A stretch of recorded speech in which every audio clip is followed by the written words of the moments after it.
Hi, I'm Julia. Hi, I'm Simon from Aephoria. I'm also from Aephoria.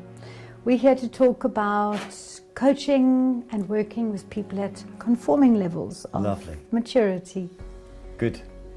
Is there a kind of a general feel for coaching at a conforming level, when the client's at conforming level, do you think? Yeah, I think the sense is that, I always imagine they're not going to look very controversial. They're going to have quite conventional ways of looking and being and speaking and ways of interacting. I guess also they might see the coach as an expert who's going to now tell them where and what they have to do. Sort their lives out for them. Sort them out and take control of their life, like a big daddy or someone that's going to come in and solve all their problems. Another authority figure, like a boss, might be treated. Yeah. That is a thing. Yeah. I think my experience has been that they do often look for the coach to lead the session. So if I say something like, how would you like to use this hour, to the client, and the client's at conforming level, then often there's a kind of a response like, well, I thought you were going to tell me. What would you like to do in this session? And so there is something about establishing the space as a co-inhabited space, rather than just a coach who's going to do the doing to the client. Yeah, or taking control. Taking control, structure for the session, all of that stuff.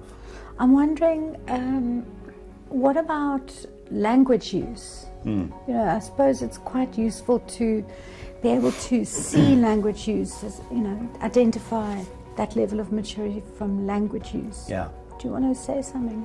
Yeah. So conforming level, I think it's quite, I would say, traditional language. What do I mean by that? Conventional language. Sometimes I find that conforming, I don't know whether you've noticed this, but there's a use of, it's almost a cliched way of talking, and that's not to devalue it or belittle it, but there's a talking in platitudes, talking in non-disruptive ways. It's quite even, it's quite calm, it's quite kind of connecting in a way, actually. What do you think? Yeah, I think so, and I think a lot of pat phrases, as you were saying, cliches. Last in, first out. Obviously that's a corporate cliche, but that's the way the cookie crumbles. That's the way the cookie crumbles. It is what it is. It is what it is. It's one of my favorites. Yeah. So how would you work with somebody at this level of maturity? I think not just with conforming, but at all levels. I think that what we need to do is in some ways reinforce the beauty of the level, because it's not like we want to pathologize a level or say it's not cool to be here. The world needs people at conforming levels. So I think there's something about affirming a person where they're at. This is a really important role. Being in the group is really important. Gunning for the team, supporting the team is really important. And a lot of jobs do require people at conforming level. Yeah, fitting in, not arguing, complying. Absolutely important. Any other sort of ways of working that you would advise? There's something about not being too abstract in thinking, and to be a little bit more concrete around examples for people at this level. Not too esoteric and wild in one's analogies or examples, I think. What do you think? Yeah, I think so too. I think also maybe the coach's got a job to help them kind of explore inside themselves and figure out who they are, and maybe come to the realization that we're not all the same. That maybe there's a bit of me that is a bit different from the group, and kind of wondering what that does to my fitting in ability.